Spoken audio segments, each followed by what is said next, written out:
আসসালামু আলাইকুম ভিউয়ার্স। আমরা চলে এসেছি মোহাম্মদ মুরাদ মিয়া, আমাদের একজন বিখ্যাত এবং প্রখ্যাত বলতে পারেন যে চণ্ডীবাজারের খুবই পুরনো একজন ডক্টর। ডক্টর ছাড়া কিন্তু আমরা চলা অসম্ভব। তো আমি আমি আপনার কাছে জানতে চাচ্ছি, এই যে আপনি মানব সেবা দিয়ে যাচ্ছেন, সেই ক্ষেত্রে আপনার অনুভূতিটা কেমন লাগে? না, মোটামুটি আল্লাহ দিয়ে ভালো, যথেষ্ট সুন্দর। কত বছর হয়েছে আপনি এখানে চেম্বারটা এখানে দিয়েছেন? চেম্বার দিছি জন্য আমার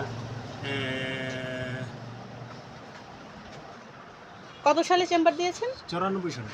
প্রায় তাহলে 33-32 বছর হয়েছে আপনি এখানে ডাক্তারি মানে সেবা দিয়ে যাচ্ছেন, মানব সেবা দিয়ে যাচ্ছেন। তো এই যে এখানে রুগী কয়টা থেকে কয়টা পর্যন্ত আসে? আমরা জন্য সকালের জন্য 7টা-8টার সময় আসি, 12টা পর্যন্তই থাকে। রাত্র 12টা-1টা পর্যন্ত, দুপুর, এরপর আবার বিকালে বসেন? বিকালে আবার বসেন। তো এখানে আপনার এখানে যারা আসছে, গ্রামবাসী বা এলাকার যারা আছে, তারা কতটুকু আপনার প্রতি সন্তুষ্ট? না, আল্লাহ দিয়ে যথেষ্ট। কেন জানেন, আমি ধরুন সরকারি হাসপাতাল প্রশিক্ষণ নিছি, যার জন্য আমার সার্জিক্যাল দিক দিয়ে মোটামুটি ভালো আছে। আপনার পড়াশোনা কোথায় করেছিলেন? আমি ধরুন মেট্রিক করছি চন্ডিদা থেকে। আচ্ছা। ইন্টার করছি আমি আখাউড়া কলেজ থেকে। আখাউড়া কলেজ থেকে। এরপরে ধরুন তুমি যে একটা আছে, মানে ডিপ্লোমা মেডিকেল আছে।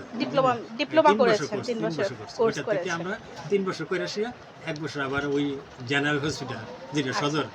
মানুষ অনেক কাজকর্ম করে, হঠাৎ করে আপনি মানব সেবাটা কেন যাচ্ছেন? না, আমার ছোটবেলা থেকে একটা অনুভূতি ছিল যে আমি হয়তো মাস্টার হবো, আর ডাক্তার হবো, আমার মনে যে কোনো একটা হয়েছে। যে আপনাকে ধন্যবাদ, মানব সেবা দিয়ে যাবেন, মানুষের জন্য, জীবনের জন্য। ধন্যবাদ আপনাকে।